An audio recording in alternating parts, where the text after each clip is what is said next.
আমার দাদার গপ্প শুনছ? আমার দাদা কি আবাদ করতো? তাই না কি যে গরম শুরু হইলো, আই বছর থেকে যাই বছর হয়ে গেল জীবনটা। দাদা কিছু পাইলেন কই? তুই বেটা এই করে টেয়া দিকে বেটা এরম করতেছ? দাদারা বেটা যেই টেয়া গুনছে বেটা 10-15টা কামলা এমনি রাখছে বেটা, টেয়া গুনার নিয়ে গিয়া বেটা। এই গপ্পটা আমি শুনছিলাম দাদার কাছ থেকে। আমি শুনছি। আমার দাদার গপ্প শুনছ? আমার দাদার গপ্প কইলে বেটা বিশ্বাসই করতি না। আঙ্গ ঘরে বাসা একটা পুষ্করিণ দেখছিলি না? ওরকম বেড়া দেয় না, মনে কি আবাদ করতো? ডাইনাসর আসিল না, আবাদ করতো।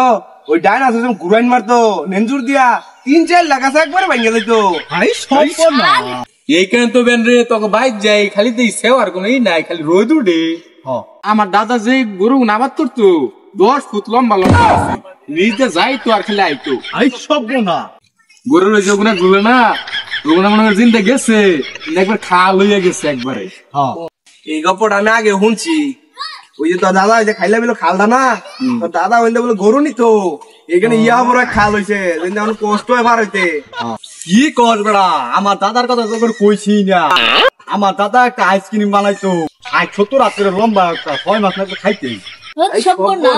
আরে থু বালাইয়া এগুলো কইস না, ওইছে আজ গিয়া এগুলো কইলে শেষ হইতো না গপ্প।